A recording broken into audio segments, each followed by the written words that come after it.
Nosotros el suero lo utilizamos en el 90 o 100% de procedimientos que se hacen en salud. Está en nuestros estudios Ciro Castillo Rojo, gobernador regional del Callao. Bienvenido, Ciro, nos encontramos después de tiempo. Gracias, Nicolás, muy amable por la invitación. Estás de presidente por unos días de la, ¿no? Estamos de presidente de la Asamblea de Gobiernos Regionales, ¿no? Claro, en mi condición de vicepresidente me he quedado por 4 días, 5 días, porque el presidente está en Sevilla. Comencemos por este tema, Ciro, Sí. que tú además conoces, porque tú eres médico, ¿no es cierto? ¿Qué está pasando con el tema del suero en el Callao ahorita? Bueno, en el Callao sucede lo mismo que sucede en todo el país. Nosotros el suero lo utilizamos en el 90 o 100% de procedimientos que se hacen en salud, en cirugía, en medicina, en pediatría, en todo. Somos seres de agua y más del 70% es agua en nosotros. Y el agua del organismo es una solución fisiológica que tiene la misma densidad que el agua de mar. Y eso ha sido imitado y tamizado y tenemos los sueros fisiológicos. Lo importante es que tengamos abastecimiento de estos sueros. Ha pasado este problema. El ministro ha tratado de dar una explicación en cuanto al mal procedimiento que se habría hecho en el laboratorio y que hay inclusive cantidades de suero fisiológico que están más o menos con baja densidad o normal y otros que están con alta densidad en razón de que se habrían sedimentado, a una explicación de ese tipo. Al margen de las explicaciones, lo real es que tenemos que solucionar el problema. Tenemos otras compañías, otras marcas de sueros que están siendo recomendadas por Anga y por Manga. Claro, pero el problema es que tienes el 85% del abastecimiento realizado por un solo laboratorio, que es una barbaridad que nunca debió ocurrir. Es decir, porque si se presenta una situación como esta, simplemente quedas desabastecido. Así es. Esa es una cosa que no solamente sucede con el suero, pero en este caso es vital. Porque acá estamos hablando, la gente se muere por desecamiento.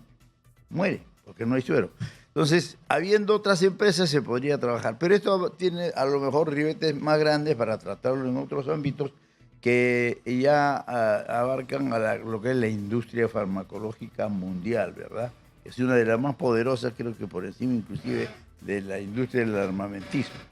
En fin, acá tenemos que resolver el problema y lo tenemos que hacer con las empresas que tenemos, los fabricantes de suero acá. Pero lo más importante acá es el tamizaje que tienen que hacer las entidades sanitarias respectivas para que... Claro, porque el problema es que está en este momento congelado el uso de todo lo que viene de Medifarma, pero el ministro y el viceministro, el ministro en la Comisión de Salud y el viceministro acá conectado con nosotros en la mañana, ha dicho que el Ministerio de Salud sí ha sometido a un rechequeo las bolsas de suero de Medifarma y que por lo tanto se pueden usar. Pero en los hospitales no los quieren usar porque no quieren correrse el riesgo. ¿Qué se hace? Habría que someter todos los lotes a evaluación. Es más, eso lo debieron hacer hace rato, como lo hemos dicho desde temprano. Se genera pues un desconcierto y más que eso se genera una psicosis colectiva, ¿no? La gente ya tiene temor, no queremos usar suero de Medifarma, de Medifarma, queremos usar de otro lado, en fin. Lo importante es que son las medidas que se tengan que tomar, porque la gente, por su salud y por su vida, va a hacer lo que le dice su médico, lo que le dice su ministro, lo que le dice la gente que esté encargada de velar por su salud. Van a hacer eso. Y lo que tenemos que hacer, lo que debe hacer el Ministerio de Salud es dejar claramente establecido cuál va a ser el suministro, de dónde van a provenir los sueros que se van a utilizar en esta etapa. Ahora, Ciro, vamos a pasar al tema que en realidad era el motivo original de esta convocatoria, que es el tema de la crisis de inseguridad. El Callao está en este momento declarado en emergencia, sí. Pero ¿cuál es la situación y qué están haciendo ustedes para enfrentarla? Mira, hace año y medio estuve por acá, viste me invitaste y estoy muy agradecido, y tocamos este tema también. Este es un problema que atañe pues, a toda la estructura del sistema sanitario, político, social y todo. La crisis de inseguridad va de la mano con la crisis de inseguridad sanitaria, inseguridad escolar, inseguridad educativa y hasta inseguridad de tipo, digamos, de las leyes, ¿no? Inseguridad jurídica. Todo eso ocasiona la inseguridad ciudadana. ¿Qué ha pasado en el Callao? Hemos llegado hace un año que pedimos el estado de emergencia, pero no un estado de emergencia solo. El estado de emergencia per se está demostrado, y esto lo digo con el mayor de los respetos a nuestra querida Policía Nacional, no sirve el estado de emergencia solo. Lo he demostrado en Trujillo, se ha demostrado en San Juan de Miraflores y en el mismo Callao. Además, ¿qué resuelve el estado de emergencia? Además de que cuesta más de lo que cuesta el estado normal de la policía. No resuelve mayormente nada. ¿Por qué? Porque los índices de mortalidad de muertos han aumentado. Lo que tú dices, Ciro, es la experiencia ha probado que por lo menos así como se han planteado los estados de emergencia no funciona. Así es. Como decía, el estado de emergencia per se no funciona. O funciona no en la expectativa que queremos.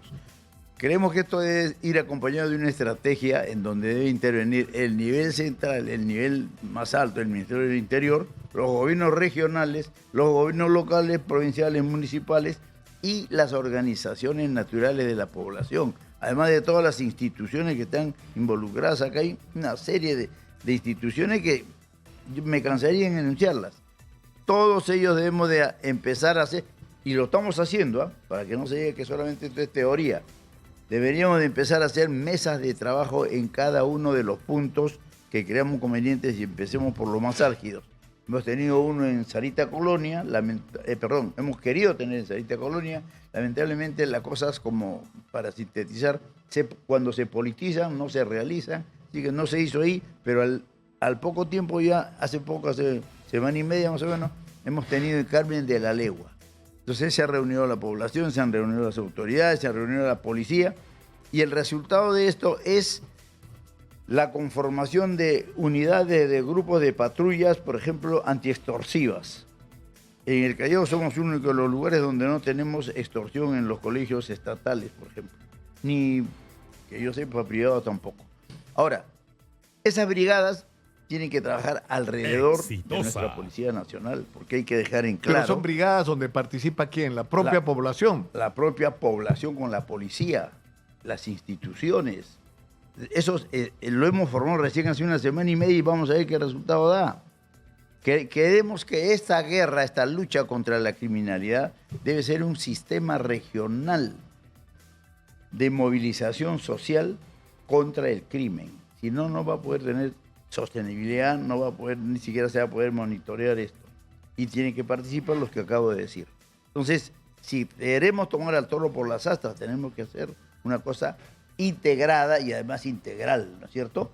Entendiéndose todas las instituciones, entendiéndose todas las, digamos, disciplinas inclusive, psicólogos, etc. Pero ¿qué te haces con la situación de las instituciones que deberían estar a cargo de la lucha contra la delincuencia? La policía, el Ministerio Público, el Poder Judicial, el sistema penitenciario, comenzando por la policía, bien, ¿no?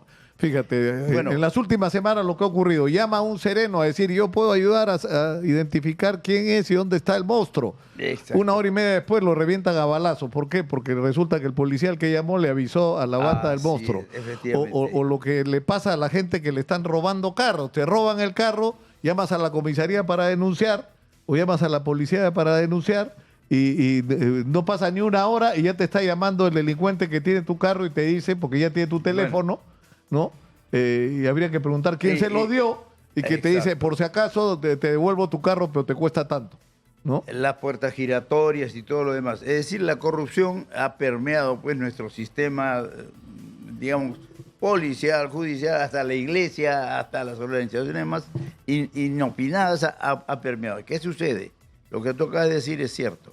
Por lo tanto, no solamente se requiere una estrategia global como la que acabo de denunciar, sino además, y eso lo digo con el debido respeto, y ojalá sea evaluado en el contexto en el que estamos, de una reforma de nuestra policía, una reforma radical, una reorganización si se puede, una reforma del poder del Ministerio Público, del Poder Judicial.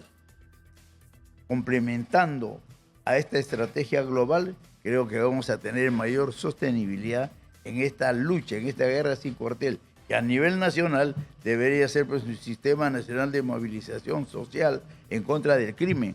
Y ojo, que hay mucha gente prejuiciosa que puede decir, El Cinamos. se está copiando del Cinamo. Me puedo estar copiando la forma, pero en el fondo estamos en las antípodas, queridos amigos, prejuiciosos por si acaso. Pero eso es lo único que nos va a dar, Nicolás, la capacidad de enfrentar a una maquinaria tan poderosa que no solamente es la criminalidad callejera. Acuérdate que se preñan containers en alta mar. Bueno, eso ya es palabra mayor y que tampoco se puede pasar desapercibida. Que es el tema del narcotráfico en el Callao, que es un asunto muy serio, ¿no? Así es. Ahora, tú has propuesto, ¿cómo es lo del frontón?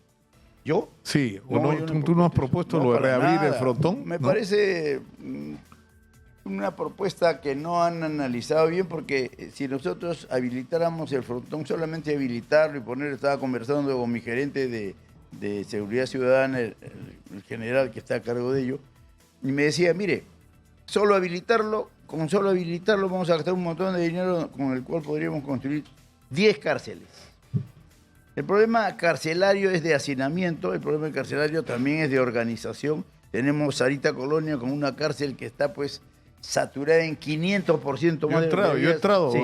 Hace no muchos años a Sarita Colonia a hacer un reportaje. La gente duerme en los pasillos, en las escaleras, en el piso, exacto, sentada, pues ya no entran. ¿Y por qué no nosotros le hemos propuesto al ministro y el ministro lo aceptaba de buena gana, que el local que se encuentra frente a Sarita Colonia, donde funciona una escuela para los que trabajan en el INPE, sea una ampliación del penal y nosotros le damos terrenos en Ventanilla para que se construya la escuela, terrenos en la cantidad que ellos quieran. Nosotros cuidamos los terrenos del Estado como gobierno regional. Entonces, la solución está, la voluntad política descentralizadora fundamentalmente tiene que estar al orden del día. No solo desconcentradora, sino descentralizadora. Hay que empezar a transferir pues no solamente capacidades, sino también competencias. Ahora, para terminar, es inevitable, ¿no? Porque, tenemos el tema es largo, el tema es muy largo. Pero tengo un asunto puntual. Hay gente que está diciendo que tu hijo está haciendo campaña, uno de tus hijos está haciendo campaña, pero financiado con proveedores del gobierno regional. Mira, ¿Cómo es esa historia? Uno de mis hijos, mi hijo, tiene todo el derecho de postular, pero yo ya le he dicho y hemos conversado y es un hombre probo en todo sentido de la palabra, jamás tocaría un centavo de lo que es el gobierno regional, ni siquiera los proveedores, ni mucho menos. Tenemos mucho cuidado. Lo que pasa es que la prensa local especialmente, que a veces se pone de acuerdo con la nacional, son bastante ramplones, están en la búsqueda de conseguir su subsistencia de alguna manera.